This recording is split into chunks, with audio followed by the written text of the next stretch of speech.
Good evening, everybody. Tonight's topic live around 5 is why you should stop explaining yourself. Over explaining yourself, really.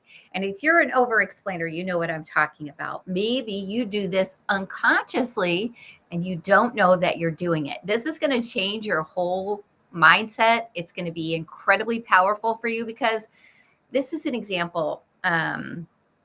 You're explaining yourself for no reason. That comes from a space of lack, scarcity, really not kind of confidence in yourself, and potentially trauma. That's where my over explanation came from. So, my over explanation occurred when I would be interacting with someone who had been particularly awful to me.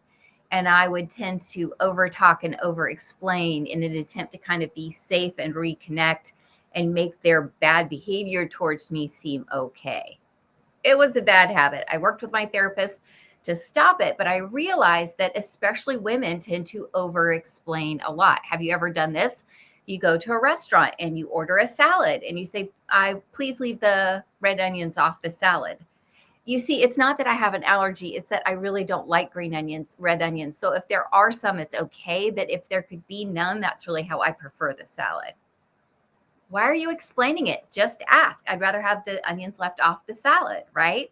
It's taken me a long time to figure out how to do this. And here are 6 great reasons why you want to stop over explaining. The first is it saves time and energy. Didn't that just make you almost fall asleep when I was explaining the situation at the restaurant? And we've all done it where someone starts over explaining to us and we're like, we don't care. Like, you're fine. You don't want onions? Cool. No problem. Like, why are we still talking about this? Are you okay? So, save your time and energy. It helps you set boundaries.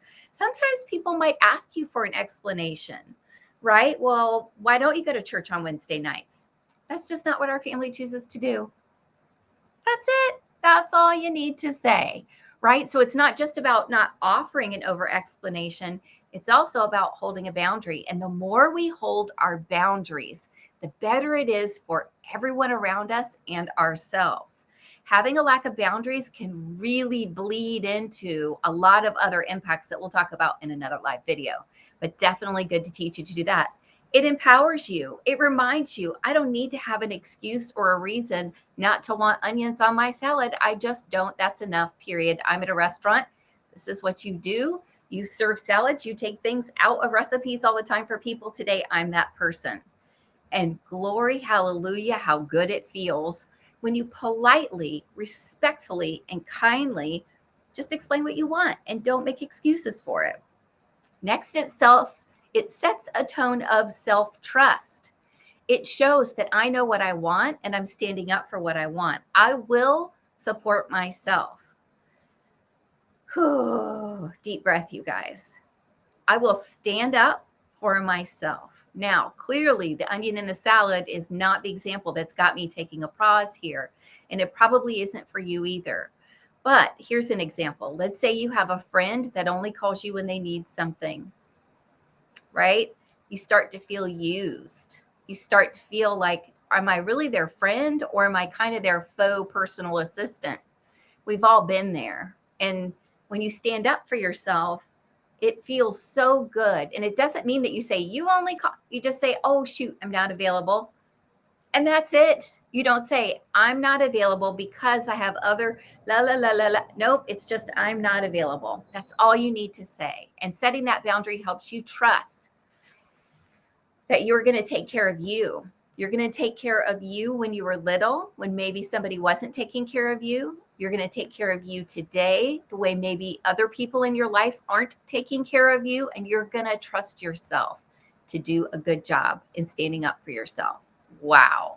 It can improve communication. Sometimes when we use too many words, it confuses people. I have a habit of telling stories that kind of exemplify what I'm trying to teach, as you may have already noted in this video. And sometimes for people who are particularly direct, this can be confusing. I'm sorry, do you want the salad or not want the salad? Are you available to help with my kids or not? Right? You just need to be direct, and it helps you with that directness, and it helps them understand what the clear communication is.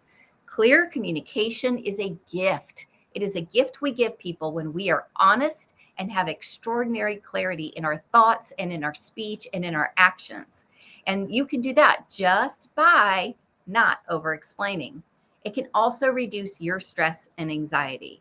When we feel we need to over explain something, it's kind of winding us up inside. It makes us a little stressed. And I'll find if I do that, I'll use valor.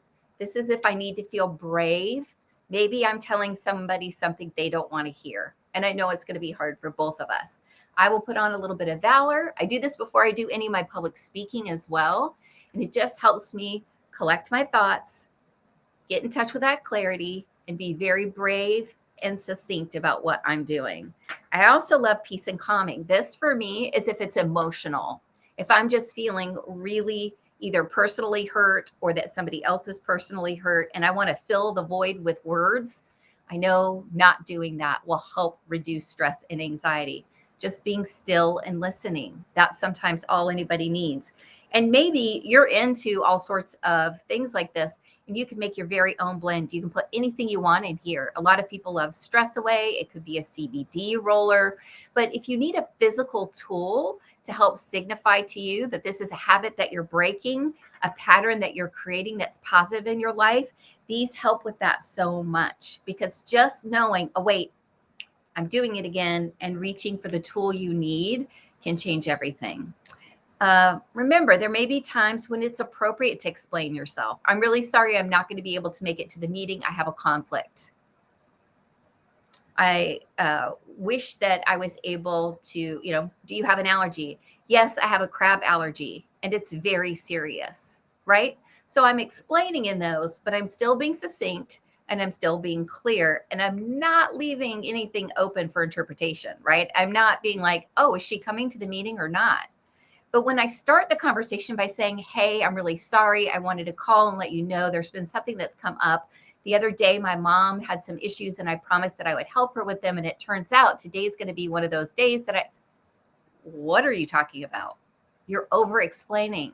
I can't make it to the meeting. I have a prior commitment. I can't make it to the meeting. Something else has come up. That's a gift to the other person. Doesn't it feel so much more calming, so much more trustful of yourself to speak that way? So I want to encourage you in this next week in April, or whenever you're listening to this, to really listen to yourself when you're speaking with others, or to yourself. Maybe you over-explain to yourself. Maybe you're justifying to yourself, it's really okay that I'm doing this because at the end of the day, it really is my decision and it's going to be all right because I'm doing this, right? I just can't tell you how much this will change your life. I've worked so hard in therapy on these specific issues, and it has made me magnificently calmer, incredibly more clear. And I think it's made me a better friend, wife, every role in my life, employee, really improves the bottom line. So I hope it does for you too. I'm so excited that you tuned in. Tomorrow is our Friday live around 5, and you know what Friday is. It's Unfollow Friday, but it's also Follow Friday. And I have some incredible suggestions for you tomorrow. I can't wait to see you back here tomorrow, live around 5. Have a great night, everybody. I love you so much.